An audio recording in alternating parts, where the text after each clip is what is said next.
ये जो ऑटिस्टिक बच्चे होते हैं वो इन्वायरमेंट से बिल्कुल कनेक्टेड नहीं होते हैं। तो छोटे छोटे रेड फ्लैग्स कह सकते हैं या अर्ली साइंस कह सकते हैं, तो उसको पहचान सकते हैं कि एक तो इन्हें ना चीज़ों का फिक्सेशन बहुत है कि जो सामान जहाँ रखा है वो वहीं रखा होना चाहिए, और जो मूवमेंट्स है वो रिपीटेटिवली होती हैं। एक बच्ची आई थी हमारे पास 2.5 ईयर्स की, वो वर्बल, पेरेंट्स के अकॉर्डिंग वो वर्बल थी क्योंकि वो colours name, fruits name, number identification उसको सब आता था, लेकिन अगर हम बात करें उसका आई कांटेक्ट वो बिल्कुल नहीं था, उसका नेम रिस्पॉन्ड वो बिल्कुल नहीं था, वो बिल्कुल नेम रिस्पॉन्ड नहीं करती थी। जहाँ पे एक कोने में जाके उसको अपने टॉयज़ के साथ खेलना था, और अगर आपने उसको थोड़ा सा भी बोल दिया कि ये आपको नहीं करना है तो बहुत शाउट, ज़ोर ज़ोर से चिल्लाना, उस तरह से वो शुरू कर देती थी। देखिए मैम, मैंने पहले भी कहा था कि जो पेरेंट्स है, ठीक है, उसको सबसे ज़्यादा कनेक्शन अपने बच्चे के साथ होता है, राइट। अगर वही अपने बच्चे को प्रॉपर टाइम नहीं देगा तो थेरेपी हमने 2 घंटा करा ली, उसके बाद बच्चा कहीं आपने क्रच में छोड़ा है या किसी मेड के भरोसे छोड़ा है, तो फिर क्या होगा, उसका वो जो इन्वायरमेंट से कनेक्शन की हम बात करें कि हम उस 2 घंटे में उसको वापस ला रहे हैं उसके जोन से। पेरेंट्स को छुपाना और मुश्किल हो जाता है। अभी आपने सडन उनके घर विजिट किया, बच्चा तो अपना वही काम कर रहा है ना जो उसने करना है। नमस्कार, मैं हूं मधु राणा और आप देख रहे हैं मधुनामा। मधुनामा में आज हमारे साथ हैं स्पेशल एजुकेटर और ट्रेनर मिसेस पूजा मलिक, और आज हम बात करने वाले हैं ऑटिज्म पर।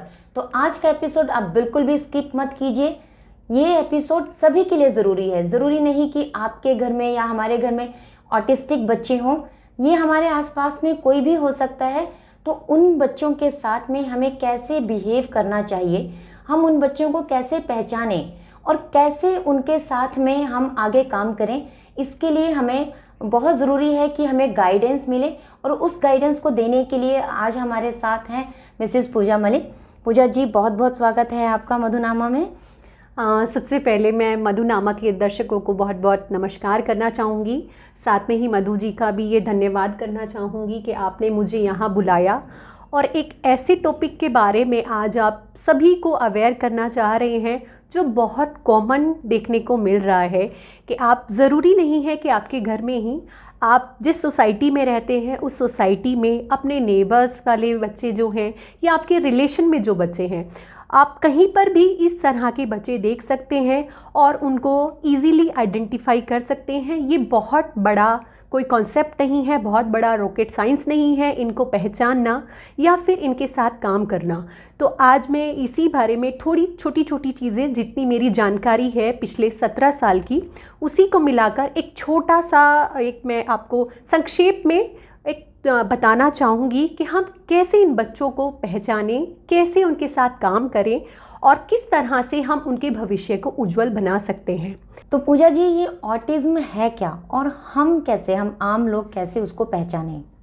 मधु जी, मैं आपको बताना चाहूँगी कि ऑटिज़म को अगर हिंदी में हम बात करें तो उसको स्वयंलिप्तता बोलते हैं, जिसमें कि जो बच्चा है वो जो हमारा इन्वायरमेंट से जो कनेक्शन है वो बिल्कुल कट ऑफ हो जाता है। जैसे आप नॉर्मल किसी भी बच्चे को ले लें, तो जब वो छोटा बच्चा है, चाहे वो 1 साल का है, 1.5 साल का है, वो अपने इन्वायरमेंट से पूरा कनेक्टेड है, ठीक है। वो इन्वायरमेंट में रहकर ही चीज़ें सीखता है कि अभी उसने फ़ैन चला दिया तो उसे पता चल गया ये फ़ैन है, अभी हम कार से चलेंगे उसे पता चल गया ये कार है, अभी सामने कोई आया, किसी ने स्माइल किया, वो स्माइल करना शुरू कर देता है। लेकिन ये जो ऑटिस्टिक बच्चे होते हैं वो इन्वायरमेंट से बिल्कुल कनेक्टेड नहीं होते हैं। तो छोटे छोटे रेड फ्लैग्स कह सकते हैं या अर्ली साइंस कह सकते हैं, जिनके थ्रू कोई भी पेरेंट जिनका बेबी है, न्यूबॉर्न अभी है कि अभी 1-1.5 साल के हुए हैं या आस पड़ोस के रिलेशन में कोई ऐसा बच्चा है जो इस एज का है, तो उसको पहचान सकते हैं। तो उसके लिए सबसे पहला है कि आपका बच्चा अगर 1.5 साल से 2 साल के बीच का है और वो रिग्रेशन में आ गया है, रिग्रेशन का मतलब है कि पहले बच्चा, अगर आप बाहर जा रहे थे उसको बाय बाय बोल रहे थे, बच्चा बाय बाय बोल रहा था, आप उसको छोटे छोटे से गेस्चर, अगर आप उसके साथ खेल रहे हैं, ठीक है, आप कोई एनिमल साउंड निकाल रहे हैं और वो उसी को इमिटेट कर रहा है, ठीक है। आप देखेंगे कि छोटे जो बच्चे होते हैं मैम, अगर कोई बुज़ुर्ग घर में है तो अगर वो चल रहे हैं उनका, क्योंकि बुजुर्ग हो जाते हैं तो उनका वॉकिंग पैटर्न थोड़ा सा डिफरेंट स्लो होता है ना, थोड़ा डिफरेंट है। कोई ये डंडा पकड़ के चल रहा है, कोई ऐसे कमर पे हाथ लगा के चल रहा है, तो आपने देखा होगा कि छोटे बच्चे बहुत जल्दी उसको कॉपी करते हैं, इमिटेट करते हैं। लेकिन जो हमारी ये ऑटिस्टिक बच्चे हैं जो रिग्रेशन में आ गए हैं, वो सारी चीज़ें छोड़ते चले जाते हैं। ठीक है, वो आपका जो चल रहा था पहले कि वो आपको बाय कर रहे थे, आपके बाय बोलने से आपके साउंड को इमिटेट कर रहे थे, अपने इन्वायरमेंट से कनेक्ट हो रहे थे, तो वो 1.5 से 2 साल के बाद आपको लगेगा कि पहले हमारा बच्चा कर रहा था, अभी ये नहीं कर रहा है। तो वो एक रेड फ्लैग है जिसको आइडेंटिफाई कोई भी कर सकता है, ऐसा नहीं है। ये बहुत इजी है कि आपको भी समझ में आ जाएगा कि मेरा बच्चा 1 साल तक 1.5 साल तक तो ओके था, अभी इसको अचानक से क्या हो गया है कि इसने बिल्कुल उस तरह से एक्टिविटीज़ जो ये कर रहे थे वो करना उन्होंने बंद कर दिया है। हम इसको ये कह दें, अगर जो मैं समझ पा रही हूँ कि बच्चे ने उस तरीके से नॉर्मल तरीके से रिस्पॉन्ड करना बंद कर दिया और वो अपने में ही अब ज़्यादा रह रहा है, ऐसा कुछ? जी, आप उस तरह से भी कह सकते हैं। तो वो एक नॉर्मल डेवलपमेंट था पहले, जो नॉर्मल लग रहा था कि सब कुछ नॉर्मल बच्चों की तरह था। फिर उस एज के बाद, क्योंकि जो कुछ बच्चे तो जन्म से ही आपको थोड़े टाइम बाद उनके सिम्टम्स शो कर देते हैं, जिसका इजीली पता चल जाता है कि हाँ ये बच्चा ऑटिस्टिक है। लेकिन कुछ बच्चे 1.5-2 साल तक बिल्कुल नॉर्मल आपको लगेंगे, उसके बाद वो कंडीशन आती है जिसमें लगता है कि हाँ अभी कोई दिक्कत है, जिसके बाद अगर इस तरह के चैलेंजेस, अगर इस तरह के सिम्टम्स अगर बच्चा शो कर रहा है तो किसी ना किसी पीडियाट्रिक डेवलपमेंटल के साथ जाके डिस्कस करना चाहिए। प्लस अभी सेकंड की बात करें तो आई कांटेक्ट, ठीक है, बच्चा आई कांटेक्ट नहीं देगा आपको, आप उसको उसके नाम से बुला रहे हैं, आप बुलाए जा रहे हैं कि समर्थ इधर आओ, समर्थ इधर आओ, वो आपको नहीं देखेगा, ठीक है। लेकिन अगर आप उसे कुछ खाने का आइटम जो उसे बहुत पसंद है उसको रिलेट कर रहे हो तो वो एकदम आपकी तरफ रिस्पॉन्स देगा। देखो समर्थ चॉकलेट खाएं, वो एकदम से सडन आपकी तरफ देखेगा। तो ये भी एक रेड फ्लैग है कि अगर आपका बच्चा नेम रिस्पॉन्ड नहीं कर रहा है, आई कांटेक्ट नहीं दे रहा है और वो अपने खाने वाले जो आइटम्स हैं उसको अगर आप रिलेट कर रहे हो तो वो इजीली आपके पास आ जा रहा है, तो वो भी अगर लग रहा है तो हमें ज़रूर कंसल्ट करना चाहिए। और सिम्टम्स की हम बात करें तो एक अनयूजुअल प्ले के थ्रू भी हम उनको पहचान सकते हैं कि अगर हमारे पास कार है, छोटे बच्चे के पास अगर टॉय कार है तो आप देखेंगे कि जो हमारे न्यूरोटिपिकल बच्चे हैं वो नॉर्मली उसको आगे ले जाएंगे, इधर उधर घुमा के उस तरह से खेलेंगे। लेकिन ये जो ऑटिस्टिक बच्चों के जिनको सिम्टम्स शो कर रहे हैं वो अधिकतर कार को या तो उल्टा करके उसके व्हील्स स्पिन करते रहेंगे, मूविंग ऑब्जेक्ट उस तरह से देखेंगे, या फिर कोई भी ऑब्जेक्ट अगर उनके पास है, चाहे वो ब्लॉक्स हैं चाहे वो कार्स हैं, उनको सीक्वेंस में लगाना वो ज़्यादा पसंद करते हैं। तो वो भी एक रेड फ्लैग हो सकता है कि जिसमें आपका बच्चा अच्छे से नहीं खेल पा रहा है, जो एक टॉय के साथ एप्रोप्रिएट प्ले होता है कि भाई बॉल है तो उसके साथ कैसे खेलना है, कार है तो उसके साथ कैसे खेलना है, तो ये तो आप बच्चे सीख जाते हैं। लेकिन उनका खेल वही होता है कि वो व्हील्स को बार बार टच करते रहेंगे, स्पिन करते रहेंगे, तो उन्हें वो मूविंग ऑब्जेक्ट्स बहुत पसंद होते हैं। मैम आपने बताया कि ऐसे बच्चे रिस्पॉन्ड नहीं करते हैं, तो कुछ ऐसे इंट्रोवर्ट बच्चे भी तो होते हैं, इंट्रोवर्ट हो सकते हैं जो हम जैसे कहीं किसी के घर गए तो पेरेंट्स बुलाते रह जाते हैं, वो बच्चे आते ही नहीं हैं बाहर, या वो बोलते रह जाते हैं नमस्ते करो, गुड मॉर्निंग बोलो, हेलो बोलो, हाय बोलो, वो बच्चे बोलते ही नहीं हैं, पीछे जाके छुप जाते हैं। तो इंट्रोवर्ट बच्चे भी तो हो सकते हैं ना कोई?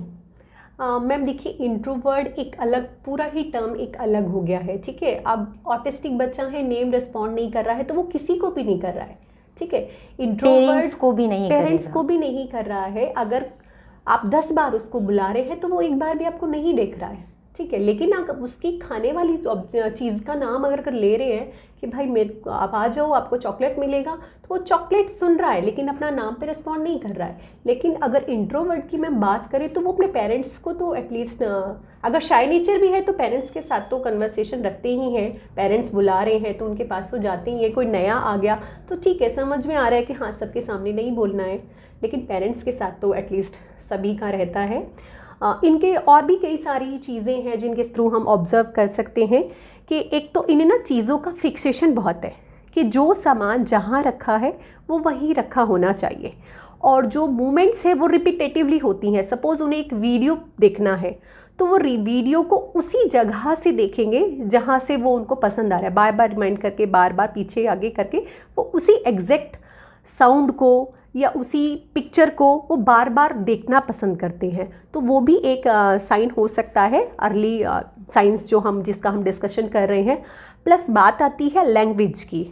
इस एज में 1.5-2 साल का बच्चा है तो पापा, बाबा, कुछ इस तरह के साउंड्स निकालते हैं, लेकिन इनका नहीं है। जो इनकी लैंग्वेज की अगर हम बात करें तो वो एज के अकॉर्डिंग उस तरह से डेवलप नहीं होती है। कई पेरेंट्स का कंसर्न आता है जब वो डायग्नोस कराने भी आते हैं, तो मैम वो बोलते हैं कि मेरा बच्चा तो ABCD सारी बोल देता है, A to Z पूरा बोल देता है, सारे कलर्स नेम उसको आते हैं, ठीक है।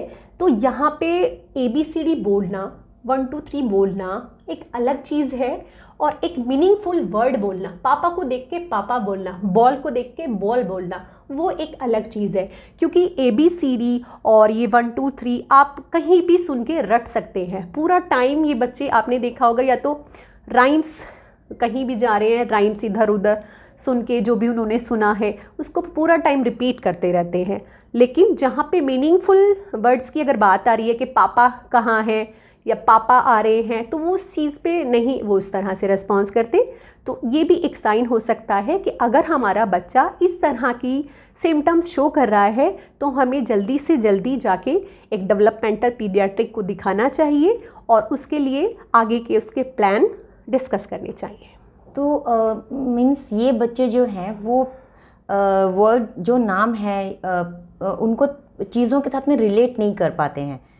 ये इसका मतलब हम समझ लीजिए, जैसे अगर पानी है तो इसको ये अगर हम कहेंगे पानी, तो इनको पानी को पानी के साथ रिलेट नहीं कर सकते, वर्ड्स को पहचानते नहीं है, सिर्फ बोलना सीख लेते हैं। हाँ मैम, अगर अर्ली स्टेज की हम बात करें तो हाँ वो रेक्टिफिकेशन होता है, वो रोट लर्निंग है कि आपने मोबाइल में बहुत देखा है, आपके घर पे राइम्स बहुत चलती हैं, तो वो सुन सुन के सीखते रहते हैं, वो उसको पूरा टाइम बोलते भी रहते हैं, ठीक। तो वो अपने ही एक शेल में रहना पसंद करते हैं। आप उससे कुछ पूछोगे वो उसके लिए नहीं रेडी है, लेकिन अपने में सेल्फ में बैठ के कोने में बैठे हैं, अपने टॉय के साथ प्ले कर रहे हैं, तो कुछ कुछ कुछ कुछ कुछ बोलते रहेंगे, जिससे पेरेंट्स को लगता है कि मेरा बच्चा तो बोलता है, सीख रहा है, लर्न कर रहा है। तो जी मैम, ऑटिज्म के जो सिम्टम्स हैं ये किस एज में आ जाते हैं, कब तक आ जाते हैं, या ये शुरू से ही होते हैं और कब तक रहते हैं? मैम मैंने आपको स्टार्टिंग में भी बताया था कि ये सिम्टम्स कुछ बच्चों में स्टार्टिंग से ही दिखने लग जाते हैं कि वो 6 महीने का बच्चा है तो नेक होल्डिंग वाला, या सोशल स्माइल जो बच्चा शुरू करता है, या अभी बेड पे लेटा है, कोई साथ से गुजरा है तो आपने देखा है बच्चा गर्दन ऐसे घुमा घुमा के उस तरह से रिएक्ट करते हैं, है ना। लेकिन जो ऑटिस्टिक बच्चे हैं, कुछ बच्चों के सिम्टम्स उस एज में दिखने शुरू हो जाते हैं, लेकिन कुछ बच्चे ऐसे हैं जो आपको 1.5 साल तक, 2 साल तक बिल्कुल नॉर्मल की तरह ही आपको लगेंगे, ना तो वो कोई सिम्टम शो कर रहे हैं। जो डेवलपमेंटल है, आप बात करें कि जो हमारे माइलस्टोन नॉर्मल बच्चे जिस तरह से अचीव करते हैं वो सारा ही उस तरह शो हो रहा होता है, लेकिन 1.5-2 साल के बाद वो रिग्रेशन वाली एक स्टेज आती है जिसमें वो जो कर रहे होते हैं उसको ख़त्म करते चले जाते हैं और एक अपनी शेल में चले जाते हैं, जो उसका इन्वायरमेंट के साथ जो कनेक्शन है वो लॉस्ट होता चला जाता है। तो ये सारा अर्ली स्टेज में हो जाता है। और अगर हम एक ट्रेनर के पास गए, स्पेशल एजुकेटर के पास गए, तो क्या वहाँ जाने से ये सिम्टम्स ख़त्म हो जाते हैं या उनके अंदर क्या डेवलपमेंट आता है? मैम देखिए, जितना अर्ली इंटरवेंशन होगा, जितना जल्दी अर्ली आइडेंटिफिकेशन होगा, उस पर उतना ही जल्दी काम शुरू हो जाता है। कि जैसे हमारे पास आप मैं बात करूँ तो 1.8 मंथ्स के भी बच्चे आते हैं, तो जितना वो अर्ली वाले आ जाते हैं तो उसकी जो ये सारे सिम्टम्स हैं कि आप आई कांटेक्ट नहीं कर रहे हैं, नेम रिस्पॉन्ड नहीं कर रहे हैं, सिटिंग टॉलरेंस नहीं है, आपका जो प्ले है वो एक नॉर्मल बच्चों की तरह नहीं है, तो अगर वो बच्चा उस एज में हमारे पास आ रहा है, जितनी जल्दी एज में, तो हम बहुत सारी थेरेपीज़ के थ्रू, बहुत सारी थेरेपीज़ इन द सेंस कह सकते हैं कि आपका ABA थेरेपी हो गया, एजुकेशन वाला हो गया, आपका ऑक्यूपेशनल थेरेपी हो गया, उसके थ्रू बहुत सारे चेंजेस आते हैं। ऐसे हमारे पास कई केसेस आते हैं जो इस एज में आ जाते हैं और उनका 1-1.5 साल में बहुत सारे चेंजेस बच्चे को देखने को मिलते हैं। वहीं कई बार ऐसा होता है कि पेरेंट्स उसको आइडेंटिफाई नहीं करते, या आइडेंटिफाई कर लिया है तो उनको सोशली उसको सबके सामने बताना नहीं है, तो उसके चक्कर में वो उसको छुपाते रहते हैं।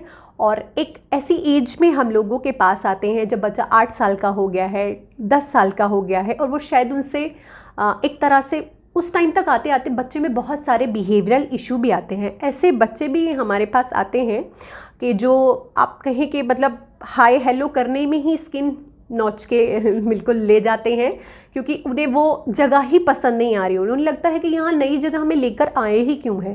ठीक है, आप उनको बोलो कि नहीं बेटा, और जैसे ही आप नहीं बोलो तो वो उस पर और एग्रेसिव हो जाते हैं, वो आपके स्पिट कर सकते हैं, वो कुछ चीज़ें उठा के इधर उधर फेंक सकते हैं। तो बहुत सारी चीज़ें हैं। तो जितना छोटा बच्चा होगा उसके साथ काम करना और उसका डेवलपमेंट करना और उसे उससे रिकवरी करना, अगर हम बात करें रिकवरी की, तो रिकवरी करने में बहुत हेल्प मिलती है। कई बच्चे बिल्कुल 99% तक रिकवर हो जाते हैं। जो सभी की मैं बात नहीं कहूँगी कि सभी अगर 1.5 साल में आए हैं, 2 साल में आए हैं तो सभी 99 या 100% रिकवर हो जाएंगे, लेकिन बहुत से बच्चे ऐसे होते हैं जो रिकवर कर जाते हैं। और हमारे पास भी ऐसे कई एग्जाम्पल हैं जो आज अच्छे से अपने नॉर्मल स्कूल में जा रहे हैं और एक नॉर्मल सोसाइटी में जैसे सब रहते हैं, सब बच्चे उसी की तरह रह रहे हैं। तो ये हमें भी बहुत अच्छा लगता है और बहुत खुशी भी होती है कि अगर हम बच्चे को इस तरह से एक लाइफ किसी तरह सेव कर पाएँ, उसको एक अच्छा एनवायरनमेंट दे पाएँ। तो मैम आपने बताया अभी कि डिफरेंट टाइप के थेरेपीज़ का आपने नाम लिया कि तो ये आप क्या क्या थेरेपीज़ आप देते हैं एज अ स्पेशल एजुकेटर इस तरह के बच्चों को? ऑटिज़म की हम बात करेंगे स्पेशली, तो किस तरह की थेरेपीज़ उनको दी जाती है? हाँ मैम, देखिए ऑटिस्टिक बच्चा जो है ना, वो सभी बच्चे एक जैसे नहीं हैं। ठीक है, किसी को एक थेरेपी की ज़रूरत है तो किसी को दूसरी थेरेपी की ज़रूरत है। हम सभी बच्चों को सभी थेरेपी नहीं दे सकते। हर बच्चा एक अपने आप में यूनिक है, हम यूनिक कह सकते हैं। तो उसके लिए हमें उसी तरह उनके साथ काम करना होता है कि एक बच्चा है जो बिल्कुल सिटिंग टॉलरेंस जिसका नहीं है, तो हम ऑक्यूपेशनल थेरेपी से उनकी शुरुआत कर सकते हैं। ठीक है, एक बच्चा है जो वर्बल तो है, सिटिंग भी है, आई कांटेक्ट नहीं है, तो हम ABA थेरेपी, स्पेशल एजुकेशन, उससे उसकी शुरुआत कर सकते हैं।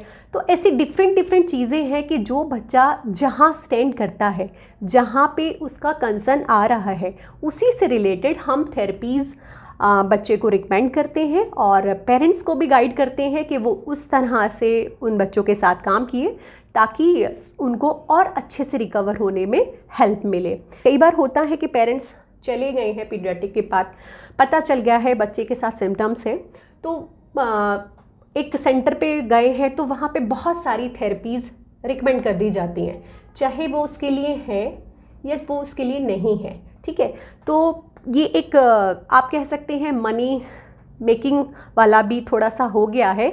ऐसे बहुत सारे केसेस हमने देखे हैं कि उनकी वो थेरेपीज़ भी जल्दी होती हैं कि जिसकी ज़रूरत नहीं है, क्योंकि पेरेंट्स उस तरह से अवेयर नहीं है।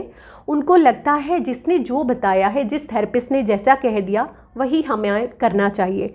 तो यहाँ पे पेरेंट्स का भी बहुत बड़ा रोल है कि वो अपने बच्चे को बहुत अच्छे से समझ सकें, उसके साथ कनेक्शन बनाएं और समझें कि उसे किस चीज़ की ज़रूरत है और किस चीज़ की ज़रूरत नहीं है। एक बच्ची आई थी हमारे पास 2.5 ईयर्स की, वो वर्बल, पेरेंट्स के अकॉर्डिंग वो वर्बल थी, क्योंकि वो colours name, fruits name, number identification उसको सब आता था। लेकिन अगर हम बात करें उसका आई कांटेक्ट, वो बिल्कुल नहीं था। उसका नेम रिस्पॉन्ड वो बिल्कुल नहीं था, वो बिल्कुल नेम रिस्पॉन्ड नहीं करती थी। जहाँ पे एक कोने में जाके उसको अपने टॉयज़ के साथ खेलना था, और अगर आपने उसको थोड़ा सा भी बोल दिया कि ये आपको नहीं करना है, तो बहुत शाउट, ज़ोर ज़ोर से चिल्लाना, उस तरह से वो शुरू कर देती थी। तो उसके पेरेंट्स को हमने काफ़ी समझाया, उनको बताया कि किस तरह से उनको घर पे उसके साथ काम करना है। एज़ वेल यहाँ पे जो हमारे थेरेपी सेंटर में आई तो हमने उनकी थेरेपी स्टार्ट की। OT की हमने ऑक्यूपेशनल थेरेपी हमने उनका स्टार्ट किया, एजुकेशन हमने उसका स्टार्ट किया, बिहेवियर मॉडिफिकेशन स्टार्ट किया। तो विदिन अ 6 मंथ उस बच्ची में बहुत सारे चेंजेस हमें देखने को मिले। क्योंकि ये बच्चे इमिटेशन नहीं करते हैं, ठीक है। आप उनको बाय बोल रहे हो, वो आपको बाय नहीं बोलेंगे। तो विद इन अ 6 मंथ वो बच्चा एक इमिटेशन वाले स्टेज पे आ गया कि वो जो भी आप कर रहे हो उसे कॉपी करने लगे। तो हमने उनको सजेस्ट किया कि अभी आप किसी नॉर्मल प्ले स्कूल में आप इनको एडमिशन करा दीजिए और थेरेपीज़ कंटिन्यू रखिए। तो उसका अभी होते होते काफ़ी, मतलब आप कहें ना 99.9% उनकी रिकवरी हो गई है। आज वो बहुत एक अच्छे रेपुटेड स्कूल में जाती हैं।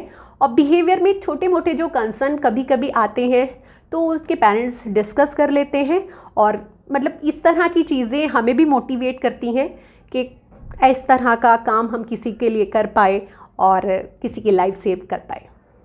तो मैम ये जो बच्ची है वो किस एज में आई थी आपके पास? मैम 2.5 ढाई साल की थी। और अभी वो क्या एज होंगी उनकी? Ma'am 6 year.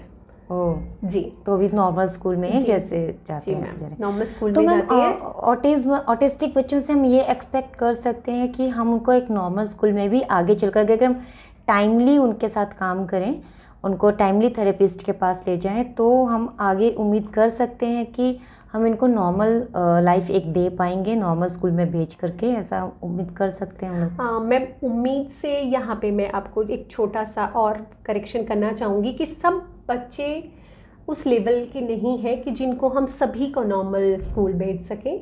सबका जो एक लेवल होता है इसमें भी कि बच्चा माइल्ड ऑटिस्टिक है, मॉडरेट है, सीवियर है, तो लेवल जो सीवियरिटी के ऊपर डिपेंड करता है कि बच्चा कहाँ पे स्टैंड करता है, और उसी के अकॉर्डिंग फिर उसका जो ट्रीटमेंट है या जो उसकी थेरेपीज़ है वो कितना उसके लिए अफेक्ट कर रही हैं, कितना पेरेंट्स उसके साथ काम कर रहे हैं, वो ओवरऑल मिला के इस बात पर भी डिपेंड करता है। अच्छा, तो अगर जैसे ऑटिस्टिक बच्चों का अगर एनवायरनमेंट मीन्स घर का जो भी एटमॉस्फेयर अगर वो चेंज होता है तो उसका भी इम्पैक्ट पड़ता है उनके ऊपर, मतलब उनको, क्योंकि आपने बोला फिक्सेशन उनके अंदर आता है, तो उनको हमेशा एक जैसी ही चीज़ें चाहिए, सेम रूटीन चाहिए, सेम चीज़ घर पर सेम हर चीज़ चाहिए। अगर थोड़ा सा भी ऊपर नीचे होगा तो क्या इसका भी उनके बिहेवियर पर या उनके जो भी वो ग्रोथ कर रहे हैं उस पर फ़र्क पड़ता है? यस मैम, देखिए क्या है ना, इन बच्चों को मैंने जैसे आप ही बता रहे हैं आपके, उनको एक फिक्सेशन होता है कि ये सामान यहाँ रखा है वहीं रखना चाहिए, ये वाले कपड़े मम्मा ना पहने हैं यही पहनने चाहिए, बाल खुले रखती है मेरी मम्मा तो उनके 24 घंटे बाल खुले ही होने चाहिए।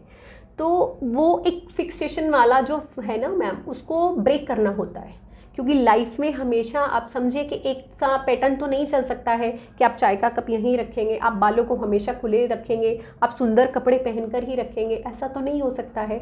तो वो जो फिक्सेशन वाला है ना मैम, वो उसको ब्रेक करना पड़ता है। उसके लिए पेरेंट्स को गाइड करना पड़ता है कि किस तरह के आपको चेंजेस लाने हैं, और जब वो चेंजेस लाएंगे तो ऑब्वियसली बात है कि बच्चा उसमें अनकंफर्ट फील करेगा, वो बहुत ज़्यादा टेंट्रम भी शो कर सकता है, एग्रेसिव भी हो सकता है। तो उस स्टेज पे आपको किस तरह से इसको मॉडिफाई करना है, किस तरह से उसको काम डाउन करना है। पूजा जी, हमने देखा है कि इस तरह के बच्चों को संभालने में कई बार पेरेंट्स बहुत इरिटेट हो जाते हैं, बल्कि मैंने ये भी देखा है कि कुछ पेरेंट्स डिप्रेशन में चले गए। तो बच्चों, इस तरह के बच्चों के पेरेंट्स के लिए एजुकेशन कितनी ज़रूरी है, मतलब ऑटिज़्म को लेकर के एजुकेशन कितनी ज़रूरी है, और as a special educator and trainer आप उन लोगों को क्या समझाते हो, कैसे उनको ट्रेन करते हो? हाँ मैम, बहुत अच्छा क्वेश्चन आपने किया है, क्योंकि ये बहुत ही कॉमन चीज़ अब आजकल हो गई है। ठीक है, तो जब भी आपका बच्चा आपको इस तरह के सिम्टम्स में नज़र आए तो मेरा प्लीज़ ये रिक्वेस्ट है आप सभी लोगों से कि अब सबसे पहले ज़रूरी है होप। ठीक है, आपको लगा कि मेरे बच्चे के साथ ये सिम्टम शो कर रहे हैं, आपने गूगल किया, बहुत सारी चीज़ें उसमें से पढ़ी और रिलेट कर लिया कि मेरा बच्चा फ्यूचर में ऐसा हो जाएगा वैसा हो जाएगा, तो ये चीज़ें आपको नहीं करनी है। सबसे पहला है आपका होप। अगर आप ही होप नहीं रखेंगे तो आप उसके साथ उस तरह से काम नहीं कर पाएंगे। अभी मैं मेरे पास एक बच्चा आया है, 1.8 उसकी एज है, तो हमने अभी उसके साथ थेरेपीज स्टार्ट की हैं, क्योंकि उसके रेड फ्लैग्स एक तरह से कह सकते हैं शुरू थे। तो उसकी मम्मा का कहना है कि मैम आना तो इसको 2-3 साल बाद आप ही के पास है, क्योंकि ये तो स्पेशल बच्चा है। तो इस तरह की चीज़ें, बहुत नेगेटिविटी पेरेंट्स के अंदर आ जाती है। उन्हें लगता है कि अभी ये इतना छोटा बच्चा ये सिम्टम शो कर रहा है तो इसका मतलब वो ऑटिस्टिक ही रहने वाला है, जबकि ऐसा नहीं है।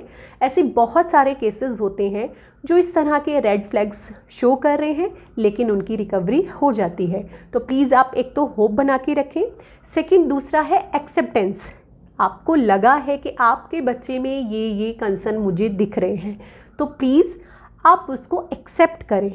होता क्या है कि हम एक्सेप्ट नहीं करते हैं, हमें लगता है कि बच्चा नहीं बोल रहा है, ठीक है कोई बात नहीं, 2.5 साल का होगा तब बोलेगा। उसके पापा बहुत लेट बोले थे, उसके ताऊजी बहुत लेट बोले थे। कई बार हस्बैंड बोलते हैं कि नहीं कोई कंसर्न है, वाइफ मना कर देती है।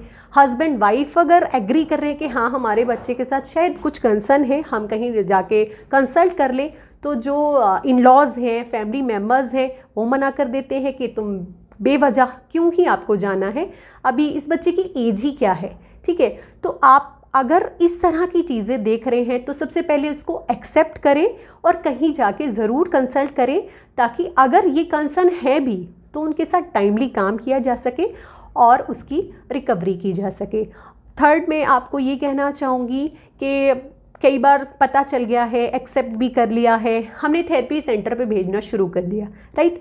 अब हमें क्या लगता है कि हमने 2 घंटे के लिए बच्चा भेज दिया है, 3 घंटे के लिए बच्चा भेज दिया है और अभी मतलब ये ठीक हो जाएगा। पेरेंट्स बिल्कुल फ्री हो जाते हैं, उन्हें लगता है अगर वो वहाँ काम कर रहा है अच्छी बात है, उसके बाद उसको कुछ भी कराने की ज़रूरत नहीं है। लेकिन ऐसा नहीं है।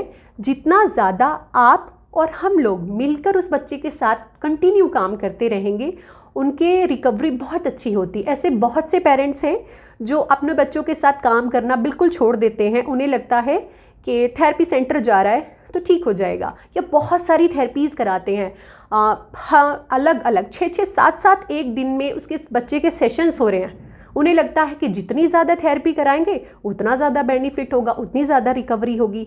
लेकिन ऐसा नहीं होता।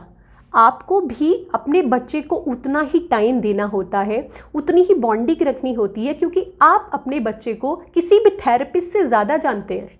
तो वो बहुत ज़रूरी है कि आप जिन बच्चों के पेरेंट्स अपने बच्चे के साथ काम करते हैं, ठीक है, तो उनको बिहेवियर मॉडिफाई कर रहे हैं या और जो चैलेंजेस फेस कर रहे हैं उसके लिए काम करते हैं, तो उन बच्चों की रिकवरी का ग्राफ बिल्कुल ऊपर जाता है।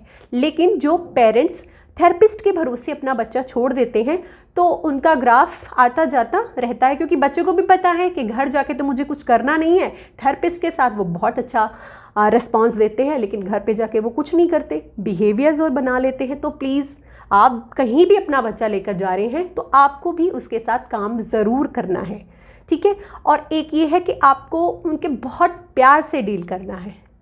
ऐसा नहीं है कि वो रिस्पॉन्ड नहीं कर रहा है आपकी बात पे तो वो फील नहीं कर रहा। ये बच्चे सारा फील करते हैं, सब बॉडी लैंग्वेज आपकी कैसी है, आपका टोन क्या है, आप क्या कहना चाह रहे हो, वो ऐसा नहीं है कि उन्हें समझ नहीं आ रहा। तो आप हमेशा उनसे पॉजिटिव खुद रहें और बच्चे को भी एक पॉजिटिव इन्वायरमेंट दें, तो वो भी बहुत ज़रूरी है। मैम, पेरेंट्स को तो आप समझा देते हैं कि ट्रेनर बता देता है कि आपको ऐसे बिहेव करना है बच्चे के साथ, घर में इस तरीके से आपको ये चीज़ें सिखानी हैं। लेकिन ऐसा भी होता है कि हम कहीं गए और क्योंकि हमारे पास तो इस तरह का कोई बच्चा नहीं था, ऑटिस्टिक बच्चा नहीं है, तो हमको ज़रूरत नहीं पड़ी कभी जाने की। तो मैं ऐसे लोगों के लिए पूछना चाहती हूँ, अपने जैसे लोगों के लिए, कि अगर हम एक ऐसे घर में गए जहाँ पर इस तरह का बच्चा है, ऑटिस्टिक बच्चा है, तो हमारा क्या बिहेवियर होना चाहिए वहाँ जा कर के?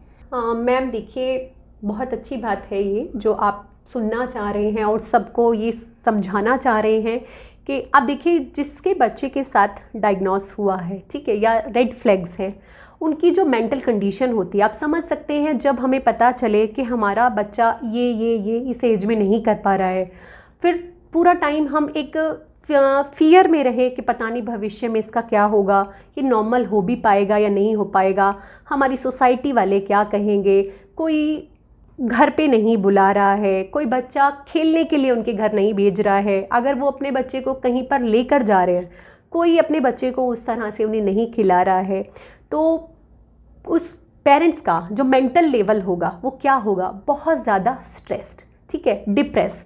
मैम ऐसे कई सारे केसेस भी हुए हैं जिसमें कि एक तो सेपरेशन हस्बैंड वाइफ का हो जाता है कि सेपरेशन मतलब बच्चे की वजह से, ऑटिस्टिक बच्चे की वजह से। यस मैम, जिसमें हस्बैंड ब्लेम करता है कि तुम्हारी वजह से मेरा बच्चा ऑटिस्टिक हो गया, ठीक है, या फिर मदर छोड़कर चली जाती है कि मैं सारा टाइम इस बच्चे को नहीं देख सकती हूँ, या फिर इन लॉज है वो कहेंगे कि बहू की वजह से हमारा ऐसा बच्चा हो गया है, या अकेले रहते हो इसलिए ऐसा हो गया है, आप तुम पार्टीज़ ज़्यादा इंजॉय करने जाते हो उसको छोड़ देते हो इसलिए ऐसा हो गया है।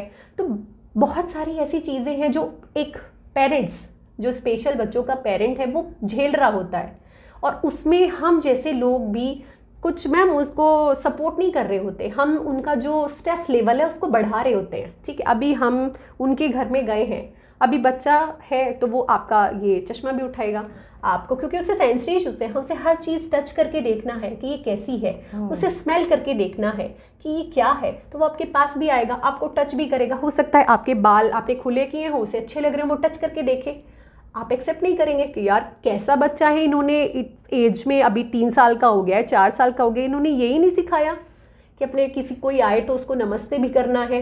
तो जब हमें ये चीज़ें पता चले कि इस बच्चे के साथ कोई कंसर्न है, तो हमें सबसे पहले तो उनके साथ एक नॉर्मल बिहेवियर रखना चाहिए, हमें एक्सेप्ट करना चाहिए कि हाँ इस तरह की भी चीज़ें होती हैं और ये किसी के भी साथ हो सकता है, सब कॉमन है। अगर हम एक इंडियन जर्नल पीडियाट्रिक की रिपोर्ट के बारे में अगर बात करें तो इंडिया में, अगर खाली हम इंडिया की बात करें, पूरे वर्ल्ड की हम बात कर ही नहीं रहे हैं, हर 68 बच्चों में से एक बच्चा आज की डेट में ऑटिस्टिक है, ठीक है। तो अब ये देखिए हमें कितना अवेयर रहने की ज़रूरत है। और अगर यहाँ पे हम रेशो की बात करें, हर 100 लड़कियों में से एक लड़की ऑटिस्टिक आपको मिलेगी और हर 100 लड़कों में से 4 लड़के आपको ऑटिस्टिक मिलेंगे। मीन्स मेल्स के ऊपर, मेल चाइल्ड के ऊपर ज़्यादा ऑटिज्म का असर आ जाता है। जी मैम, तो यही मैं कहना चाहूँगी कि ये तो बहुत जल्दी ये चीज़ें बढ़ रही हैं, तो हमें उतना ही अवेयर रहने की ज़रूरत है, इतना ही एक दूसरे से कनेक्टेड रहने की ज़रूरत है, एक दूसरे को सपोर्ट करने की ज़रूरत है, अवेयरनेस फैलाने की ज़रूरत है। अगर आपको पता चला मेरा बच्चा ऑटिस्टिक है तो आपको उसके लिए अवेयर होना चाहिए, ठीक है। आप 4 लोगों को और बताएं कि हाँ ऑटिस्टिक बच्चे ऐसे होते हैं, तो उनके साथ हमें इस तरह डील करना है, ना कि आप मुझे घर पे बुलाना बंद कर दें कि नहीं इनको नहीं बुलाएंगे क्योंकि इनका बच्चा आते ही फ्रिज खोल लेता है, इनको नहीं बुलाएंगे, वो सोफे पे आके कूदना शुरू कर देता है।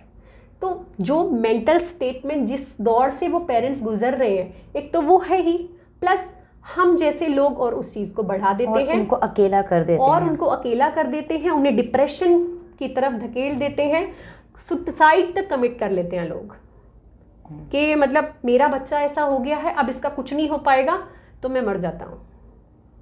बहुत बहुत आप कहे बहुत तो बारीकी की मतलब चीजें आपने हैं। बात बताई, बहुत ही इमोशनल भी और डेंजरस भी है। हमारे पास जो पेरेंट्स आते हैं उनकी घंटों घंटों हमें काउंसलिंग करनी पड़ जाती है, जिसमें ये लगता है कि अब मतलब इनसे बात नहीं की गई तो ये शायद एक दूसरे लेवल पे चले जा रहे हैं। उनको बच्चा को जितना हमें बच्चे के साथ काम करना है उतना ही हमें पेरेंट्स के साथ काम करना है, उतना ही हमें पेरेंट्स को मोटिवेट करना है, उनको सपोर्ट देना है, ताकि जो चीज़ें जो चैलेंजेस वो फेस कर रहे हैं उसको वो और उसको ओवरकम कर पाएँ। मैम आजकल तो most of the parents working हैं, तो अगर दोनों पेरेंट्स वर्किंग हैं और उनको पता चलता है कि हमारे बच्चे में ऑटिज़्म है, सिम्टम्स से वो पहचान जाते हैं और आपके पास आते हैं या डॉक्टर के पास जाते हैं और ये बात कंफर्म हो जाती है कि ऑटिज़्म है, तो ऐसे में वो पेरेंट्स कैसे उस बच्चे को संभालेंगे जबकि दोनों वर्किंग है? तो ये जो स्पेशल स्कूल्स होते हैं तो ये कितनी देर रखते हैं, कैसे पेरेंट्स को और हेल्पफुल हो सकते हैं और उनको क्या करना चाहिए वर्किंग पेरेंट्स को, आप इस पर थोड़ा मुझे बताइए। देखिए मैम, मैंने पहले भी कहा था कि जो पेरेंट्स है, ठीक है, उसको सबसे ज़्यादा कनेक्शन अपने बच्चे के साथ होता है, राइट। अगर वही अपने बच्चे को प्रॉपर टाइम नहीं देगा तो थेरेपी हमने 2 घंटा करा ली, उसके बाद बच्चा कहीं आपने क्रच में छोड़ा है या किसी मेड के भरोसे छोड़ा है, तो फिर क्या होगा, उसका वो जो इन्वायरमेंट से कनेक्शन की हम बात करें कि हम उस 2 घंटे में उसको वापस ला रहे हैं उसके जोन से। फिर अगर हमने उसको छोड़ दिया एक मेड के भरोसे, एक क्रच में उसको छोड़ दिया, तो फिर वो उस वर्ड में वापस चला जाता है। तो जो आप थेरेपीज़ ले रहे हैं वो भी उस तरह से इफ़ेक्टिव नहीं होती हैं। तो कहीं ना कहीं तो कॉम्प्रोमाइज़ देखिए मैम करना पड़ेगा कि या तो आप अपने बच्चे के फ्यूचर के लिए अपना जॉब में थोड़ा चेंजेस लाके, अपना आवर्स कम करके, कुछ चेंजेस तो मैम देखिए करने पड़ेंगे अगर हमें अपने बच्चे के साथ कनेक्ट रहना है, उसके फ्यूचर को सिक्योर करना है। तो मैम काम तो देखिए पेरेंट्स को भी करना पड़ेगा, एक खाली थेरेपिस्ट के करने से सारा कुछ नहीं हो सकता है। वैसे स्कूल में कितनी देर बच्चों को रोका जाता है? मैम देखिए, अगर हम अपने स्कूल की बात करें तो ये 2 चीज़ें हम प्रोवाइड करते हैं। एक तो करते हैं स्कूलिंग, राइट, जो स्पेशल कंसर्न वाले प्रॉपर बच्चे हैं जिनकी एज हो गई है, जो डायग्नोस जिनका आ गया है कि ये बच्चा ऑटिस्टिक ही है, क्योंकि 5 साल से पहले हम नहीं कह सकते हैं कि बच्चा ऑटिस्टिक है या नहीं है। वो एक सिम्टम्स में आता है कि हाँ भाई बच्चा सिम्टम शो कर रहा है कि अभी आई कांटेक्ट नहीं है, नेम रिस्पॉन्ड नहीं है, सिटिंग टॉलरेंस नहीं है, अपना फिक्सेशन है, स्पीच नहीं है, तो वो एक सिम्टम्स शो कर रहा है। हम ये नहीं कह सकते कि आप बच्चा ऑटिस्टिक है, राइट। अब हमारे पास 2 तरह के बच्चे आते हैं, एक तो वो जिनके साथ सिम्टम्स हैं, राइट, और दूसरे वो जो ऑलरेडी डायग्नोस हो चुके हैं कि हाँ ये बच्चा ऑटिस्टिक ही है, या फिर ऑलरेडी वो पहले कहीं उन्होंने नॉर्मल स्कूल में बच्चे को भेजा है और वहाँ देखा है कि हमारे बच्चे को उस तरह से जो एक इम्पोर्टेंस मिलनी चाहिए, जो उसकी एक केयर होनी चाहिए, वो उस तरह से नहीं हो पाती है। वो वाले बच्चे आते हैं तो उनका हम प्रॉपर स्कूलिंग कराते हैं NIOS के थ्रू, 10th-12th वाला। उससे पहले की जो एज है, जो आप 5 ईयर्स से पहले वाले बच्चों की बात करें जिनके साथ सिम्टम्स हैं और जिनकी रिकवरी के चांस हो सकते हैं, तो उनको मैम हम स्कूल रेडीनेस प्रोग्राम में रखते हैं, जिसको हम बच्चे को एक एज अप्रोप्रिएट बिहेवियर कैसे करना है, क्योंकि अगर बच्चा फ्यूचर में हम उसके साथ काम कर रहे हैं और अभी हमें लग रहा है कि ये बच्चा काफ़ी रिकवर कर जाएगा, तो हमें उसे नॉर्मल स्कूल में भी तो भेजना है। तो वहाँ जाके एकदम से चैलेंजेस क्या आते हैं कि आपका बच्चा बैठ नहीं रहा है, मैम को रिस्पॉन्ड नहीं करता, क्लास में डिस्ट्रैक्ट बहुत है, बार बार घूमता रहता है, दूसरा बच्चा क्या कर रहा है उसको देखता रहता है, कॉपिंग स्किल्स नहीं है, टॉयलेट के लिए ट्रेन नहीं है, वो इंडिकेट नहीं करता या कोई गेस्चर शो नहीं करता है। तो उस स्टेज में हम क्या करते हैं कि बच्चों को ये सारी स्किल्स उसकी डेवलप करते हैं ताकि उस चीज़ का बेनिफिट पेरेंट्स को और बच्चों को दोनों को मिले। तो ऐसे में जो नॉर्मल स्कूल के टीचर्स होते हैं, अगर वो बच्चा नॉर्मल स्कूल में जा रहा है तो उनको भी आप लोग ट्रेंड करते हैं या पेरेंट्स जा कर के उनसे बात करते हैं, कैसे होता है? हाँ मैम देखिए, जो आजकल जितने भी ये स्कूल्स हैं, ठीक है, तो इनमें स्पेशल एजुकेटर्स अब सभी जगह है। अभी सभी स्कूल्स में स्पेशल एजुकेटर हैं, इवन कई जगह ऑक्यूपेशनल थेरेपिस्ट भी हैं। तो वो अगर किसी बच्चे के साथ कोई कंसर्न है तो वो वहाँ पे उसको असेस करके उसको थोड़ा हेल्प कर देते हैं, क्योंकि कई बच्चे मैम बिल्कुल ऐसे होते हैं कि जिनको बस थोड़ा सा हेल्प लगता है, थोड़ा सा मीन्स कि आपने ज़रा सा उसको पुश कर दिया तो वो सारा काम कर लेता है। उसी छोटे से पुश को जहाँ पे मिस कर दिया जाता है, जहाँ पे उसको वो नहीं मिलता, वो पीछे चला जाता है। तो हैं स्कूल्स मैम ऐसे जहाँ पे उनको उस तरह से हेल्प की जा रही है, क्योंकि CBSE ने अब बोल दिया है कि सभी जगह स्पेशल एजुकेटर्स होने चाहिए, तो सब स्कूल्स में है। तो लेकिन पेरेंट्स का भी एक रिस्पॉन्सिबिलिटी है, फिर भी वो जा कर के स्कूल में बताएं और जो कंसर्न टीचर हैं उनसे बात करें कि उनको क्या बताया गया है, और वो लोग मतलब आपस में डिस्कस उनका करना ज़रूरी है। जी मैम देखिए, कोई भी अगर स्पेशल कंसर्न वाला बच्चा है तो वहाँ पे बताया भी जाता है, प्लस सारी जो रिपोर्ट्स हैं वो भी वो लोग मंगाते हैं, स्कूल में शेयर हाँ, किए जाते स्कूल हैं। में मंगाते हैं, उसी के बिहाफ पे फिर वो उसके साथ काम करते हैं।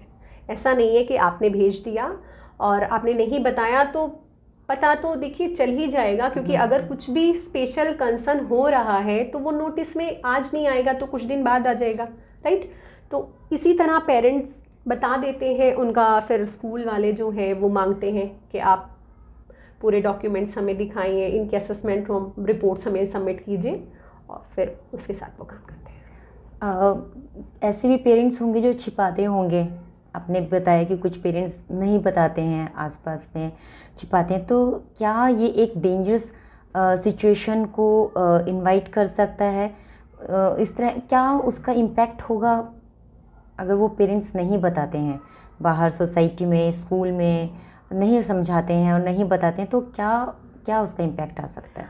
हाँ मैम, देखिए ऐसे तो बहुत सारे पेरेंट्स हैं, क्योंकि हमें लगता है कि किसी को पता नहीं चलना चाहिए, क्योंकि अगर किसी को पता चलेगा कि हमारा बच्चा स्पेशल है तो वो हमारे से बात करना बंद कर देंगे, हमारे घर आना जाना बंद कर देंगे, हमारे बच्चों से बात करना बंद कर देंगे। इवन उन्हें लगता है कि मैं सोसाइटी में निकल के जा रही हूँ और 4 लेडीज़ आपस में बातें भी कर रही हैं तो वो मेरे बच्चों की ही कर रही होंगी। तो इन सब से बचने के लिए वो लोग एक ऐसे मोड में रहते हैं, डिनाइल वाले में, कि नहीं हमारे बच्चे के साथ कोई कंसर्न नहीं है, बस थोड़ा सा बिहेवियर इशू है, थोड़ा सा बिगड़ा हुआ है, दादी ने बिगाड़ दिया, दादू ने बिगाड़ दिया, तो उस तरह से चीज़ें रहती हैं। तो मैम ये चीज़ें सही नहीं है कि हम अपनी सोसाइटी में या आसपास के लोगों को या फिर अपने रिलेटिव्स को ये शेयर ना करें, क्योंकि उससे और डिप्रेशन आता है, पेरेंट्स को छुपाना और मुश्किल हो जाता है। अभी आपने सडन उनके घर विजिट किया, बच्चा तो अपना वही काम कर रहा है ना जो उसने करना है, फिर आप उसको कैसे छिपाएंगे? उसे छिपाने के लिए आपको और 2 झूठ बोलने पड़ेंगे, फिर कुछ और कर दिया तो वो और मतलब ख़राब चीज़ें हैं। तो सपोर्ट अगर हमें चाहिए, अपनी फैमिली का चाहिए, अपने फ्रेंड्स का चाहिए, तो हमें ओपनली होकर ये चीज़ें डिस्कस करनी चाहिए। और आजकल तो वैसे काफ़ी अवेयरनेस प्रोग्राम वगैरह भी चलाए जा रहे हैं, जिसके थ्रू पता चल जाता है सोसाइटी मेंबर्स को या सबको कि ये भी एक कंडीशन है ऑटिज़म, जिसके लिए वो अवेयर भी होते जा रहे हैं। आजकल धीरे धीरे एक्सेप्टेंस आ रही है। पूजा जी, आपने बहुत अच्छी बातें हमें बताई और बहुत इजी वे में समझा दिया कि ऑटिज़्म क्या है और कैसे हमें हमारा बिहेवियर कैसे होना चाहिए उनके साथ में और कैसे हमको इस चीज़ को देखना चाहिए। अगर कोई आपके जैसा बनना चाहता है, आई मीन टू से कि अगर कोई स्पेशल एजुकेटर बनना चाहता है, स्पेशल एजुकेटर एंड ट्रेनर बनना चाहता है, तो क्या उसके लिए पढ़ाई है और उसे क्या करना चाहिए? हाँ मैम, देखिए पढ़ाई की बात हम करें तो बहुत सारे कोर्सेज़ हैं, हम वो कर सकते हैं, लेकिन अगर हमें एक स्पेशल एजुकेटर बनना है, इन बच्चों के लिए कुछ करना है, तो बहुत सारी पढ़ाई से अलग भी बहुत सारी चीज़ें, बहुत सारी क्वालिटी अपनानी पड़ेंगी। एक तो सबसे ज़्यादा ज़रूरी है सहनशीलता, ठीक है, क्योंकि ये कोई ऐसी चीज़ नहीं है कि हमारे पास बच्चा आया और हमने उसे 2 दिन में, 4 दिन में, महीने में कुछ सिखा दिया।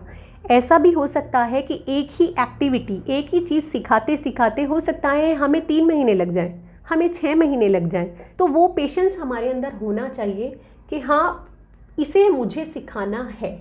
ये वाली जिस दिन फीलिंग आपके अंदर आ जाएगी कि ये बच्चा है और मुझे ये वाला काम इसको सिखाना ही है, तो आप एक अच्छे एजुकेटर कह लें, एक अच्छा ट्रेनर कह लें, वो आप बन सकते हैं। क्योंकि मैम ये ना बिल्कुल एकदम से प्योर सोल है। आप बात करें जब ये आसपास भी आते हैं ना बच्चे, मैम जो आप की मैं देखिए गूज़बम्प आप मेरे देख सकते हैं, जो मैं इनसे मिल के फील करती हूँ ना, कि जैसे कहते हैं ना कि मतलब आप मंदिर जाते हैं राइट, और जो भगवान को बहुत ज़्यादा मानते हैं, तो आपने देखा है ना कि आँखों में आंसू आ जाते हैं, है ना, कि आपकी आंखों में आंसू आ जाते हैं भगवान को सोचकर, या कहीं आप दर्शन के लिए गए हो उस मूर्ति को देखकर, क्योंकि वहाँ पे सारा जो इन्वायरमेंट है वो एकदम प्योर, राइट, उसी तरह से हम फील करते हैं। इसी तरह जब ये बच्चे हमारे पास आते हैं और इतनी प्योर सोल, इतनी पॉजिटिव एनर्जी, ना कोई झूठ वाला कॉन्सेप्ट है कि उसे झूठ बोलना आ गया है, कोई फ्रॉड नहीं है, कोई चीटिंग नहीं है, बिल्कुल प्योर। तो जब वो आसपास भी आते हैं ना, तो खुद को भी लगता है कि पता नहीं हम किन्हीं के साथ रह रहे हैं। तो बहुत बहुत अच्छा लगता है, ये बहुत ही प्यारा एक्सपीरियंस है। आपको शायद मैं शब्दों में उस तरह से बयान नहीं कर पाऊँगी जो मैं फील करती हूँ। शायद इसीलिए इनको स्पेशल कहा जाता है। जी बिल्कुल, ये स्पेशल हैं भी मैम। ये हर बच्चा, मैं आपको बताऊं, हर बच्चा आपको कुछ ना कुछ नया ज़रूर सिखाएगा। आप चाहे कितने ही स्किल्ड हैं, आपके पास कितनी भी नॉलेज है, लेकिन जैसे ही आपके पास एक नया बच्चा आएगा, आप उससे ज़रूर 2 चीज़ें सीखेंगे, क्योंकि हर बच्चे को काम कराने के लिए एक अलग टेक्निक की ज़रूरत होती है। वो ऐसा नहीं है कि सबको अपना स्टैंडिंग लाइन आप ऐसे ही खींचना सिखा देंगे, ऐसा नहीं है इसको ए पॉइंट आप ऐसे ही करना सिखा सके। हो सकता है किसी को कैसे सिखाना पड़ रहा है और किसी को कैसे। तो हर बच्चे के साथ एक अलग एक्सपीरियंस, एक अलग लर्निंग होती ही होती है। तो मैम कह सकते हैं कि बेशक 17 साल हो गए हों, लेकिन अभी मेरा लर्निंग पीरियड है, अभी मैं सीख रही हूँ और जितने बच्चे हमारे पास आएंगे उनसे कुछ ना कुछ हम हमेशा सीखते रहेंगे और इसी तरह आगे बढ़ते रहेंगे। बहुत अच्छा लगा आपके साथ में बात करके, नॉलेज तो गेन हुई। जैसे ही मुझे ऑटिज़्म के बारे में थोड़ा बहुत पता चला, तभी से मेरे अंदर बहुत ज़्यादा क्यूरियोसिटी थी इसको जानने की, समझने की, और मुझे बताते हुए बहुत अच्छा लग रहा है कि आज मुझे लग रहा है कि मैंने काफ़ी कुछ जान लिया ऑटिज़्म के बारे में। एटलीस्ट मैं ऐसे बच्चों को आइडेंटिफाई करके आई नो, अब मैं मुझे समझ है कि मुझे उनके साथ में कैसा बिहेव करना है।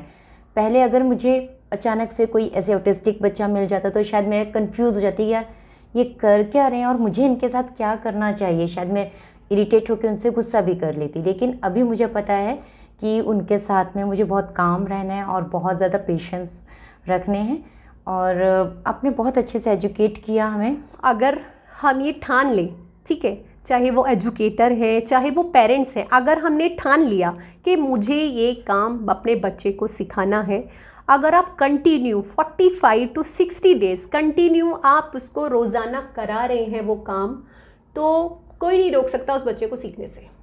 होता क्या है, हम हिम्मत हार जाते हैं, हम बीच में गिव अप कर देते हैं। हमें लगता है नहीं यार 10 दिन हो गए ये नहीं कर रहा, नमस्ते, नहीं यार 1 महीना तो हो गया है, अब क्या ही सीखेगा ये, हम गिव अप कर देते हैं। मैम ऐसे ऐसे ब्रिलियंट बच्चे हैं कि वो आपकी इतनी माइनर से मिस्टेक वो पकड़ लेते हैं। सपोज़ मैं आता है मेरे पास एक बच्चा, तो जैसे हम सिंबल्स बनाते हैं, एप्पल बना दिया तो बच्चा ए लिखेगा, बॉल बना दी तो बी लिखेगा। मैंने कैट बनाई तो मैं उसकी टेल बनाना भूल गई, ठीक है।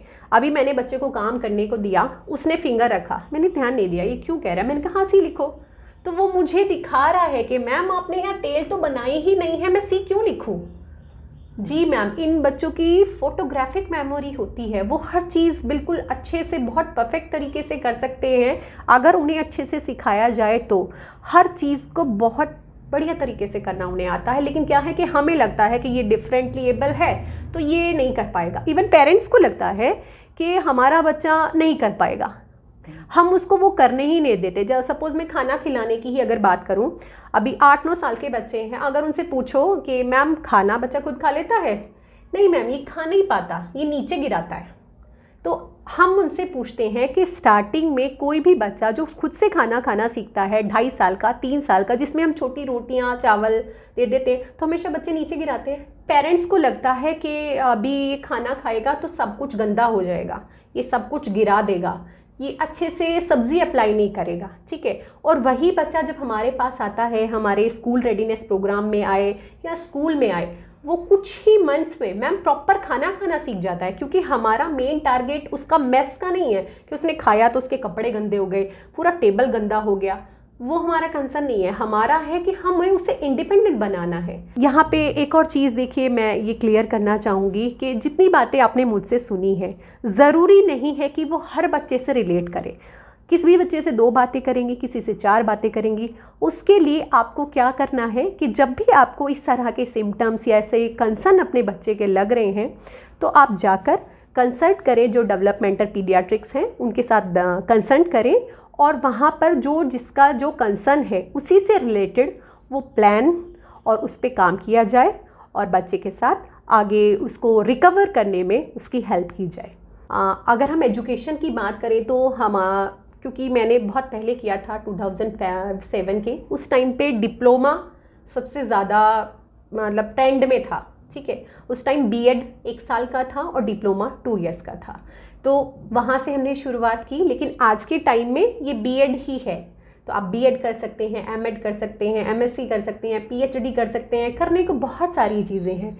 लेकिन कोई भी स्पेशल एजुकेटर कोई भी अगर डिग्री ले रहा है तो उसको एक रजिस्ट्रेशन नंबर ज़रूर मिलता है, ठीक है। तो वो अपने आप को रजिस्टर कराते हैं आरसीआई से, रिहैबिलिटेशन काउंसिल ऑफ इंडिया से। तो सबको एक रजिस्ट्रेशन मिलता है, जैसे डॉक्टर्स को मिलता है उसी तरह से स्पीच थेरेपिस्ट को भी मिलता है, ऑक्यूपेशनल थेरेपिस्ट को भी मिलता है। तो कोई भी पेरेंट्स अगर अपने बच्चे की थेरेपी कराने के लिए किसी भी सेंटर पे विज़िट कर रहे हैं, किसी भी स्कूल अगर वो जा रहे हैं, तो वो उनका हक बनता है कि वो उसका रजिस्ट्रेशन चेक करें। क्योंकि इस फील्ड में ऐसा भी हो गया है कि जो जिसके लिए नहीं है रजिस्टर्ड, जो जिसके लिए सर्टिफाइड नहीं है, वो वाला काम भी बच्चों को करा रहा है। जैसे मैं हूँ, ठीक है, मैं as a special educator special education देखती हूँ, बिहेवियर मॉडिफिकेशन देखती हूँ, तो मैं स्पीच भी शुरू कर दूँ, ठीक है, मैं बच्चों को स्पीच थेरेपी देना शुरू कर दूँ, मैं बच्चे को ऑक्यूपेशनल थेरेपी शुरू कर दूँ, क्योंकि हमारे कोर्स में ये चीज़ें पढ़ाई जाती हैं। लेकिन उसका मतलब ये नहीं है कि हम खुद से ही थेरेपिस्ट बन के बैठ जाएं। होता क्या है कि हमने लगता है कि सारा काम मैं करा दूंगा तो मुझे पैसे मिल जाएंगे, प्लस पेरेंट्स को भी ये लगता है कि एक ही बंदे से अगर हम ये काम करा रहे हैं तो जो कॉस्ट है वो इफ़ेक्ट हो जाएगी, वो क्योंकि कम पैसों में सारा काम कर देगा, अलग अलग थेरेपिस्ट को अलग अलग पैसा देना पड़ेगा, तो वो चीज़ें उस तरह से सही नहीं है। उतना जो इम्प्रूवमेंट बच्चे में आना चाहिए वो उस तरह से नहीं आ पाता है। तो हमें स्पेसिफिक जो जिसका एरिया है उसी से वो काम कराना चाहिए। पूजा जी, आपने ये बात बिल्कुल ठीक बोली कि हमारा ये वीडियो देखने के बाद ऐसा ना हो कि कुछ पेरेंट्स लोग समझें कि हमको तो अब एजुकेशन मिल गई, ठीक है, अब हमको ऐसे ऐसे काम करना है और हम कर लेंगे। ये नहीं होना चाहिए। अगर आपने इस टॉपिक को बहुत अच्छे से समझा है और आपको ऐसा लग रहा है कि हमारे बच्चे के अंदर या किसी बच्चे के अंदर आपके आस पड़ोस में ये इश्यूज़ हैं, तो आपको सबसे पहले डेवलपमेंटल पीडियाट्रिशियन के पास जाना ज़रूरी है। उनके पास जाकर के ही आपको पता चलेगा कि बच्चे को किस फील्ड में या किस एरिया में हेल्प की ज़रूरत है। यहाँ पे एक और चीज़ मैं पेरेंट्स के साथ डिस्कस करना चाहूँगी। होता क्या है कि डायग्नोस भी हो गया, ठीक है, अभी हमने थेरेपी लेना भी स्टार्ट कर दिया, अभी थेरेपी सेंटर पे जा रहे हैं, पूरा प्लान हमें मिल गया है और हम उसके साथ काम कर रहे हैं। तो कई बार होता क्या है, पेरेंट्स को लगता है कि अब हमने थेरेपी सीख ली है, ठीक है, तो अब हम ही इसको कंटिन्यू कराएंगे और हमारा बच्चा इसी से ठीक हो जाएगा। उनको ये नहीं पता कि कौन सी थेरेपी कितने टाइम हमें करानी चाहिए, कहाँ पे कौन सा, अगर हम उन्हें प्रॉम्प्ट दे रहे हैं मतलब हेल्प कर रहे हैं तो कहाँ पे उसको हमें फेड करना है। उससे कई बार जो कंडीशन है बच्चे की वो और ख़राब हो जाती है।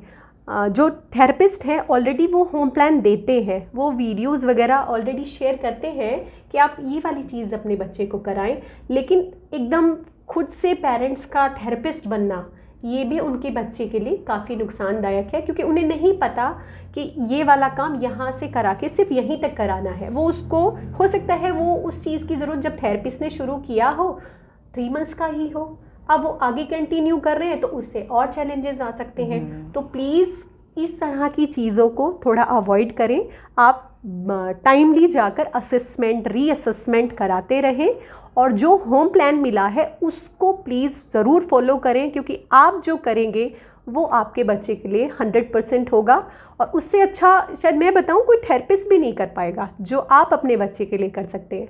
तो मेरा यही आपको सजेशन है, प्लीज़ इस पे ज़रूर ध्यान दीजिएगा।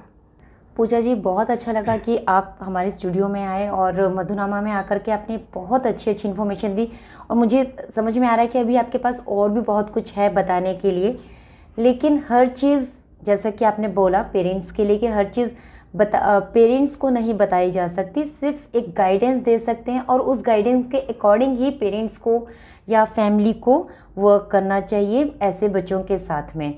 अगर आपको ये जानकारी अच्छी लगी है तो इसको प्लीज़ अपने फ्रेंड्स के साथ, अपने नियर्स एंड डियर्स के साथ में ज़रूर शेयर कीजिए, क्योंकि हमें नहीं मालूम किसको इस इंफॉर्मेशन की ज़रूरत है। और इसके बाद मैं उम्मीद करती हूँ कि अगर हम कभी भी इस तरह के बच्चों से मिलें, उनको अगर हम आइडेंटिफाई कर पाएँ तो हमारा उनके साथ क्या बिहेवियर होगा ये मुझे और आपको अब पता है। पूजा जी, बहुत बहुत धन्यवाद, आप हमारे स्टूडियो में आए और आपने बहुत अच्छी नॉलेज हमको दी है। धन्यवाद। Thank you.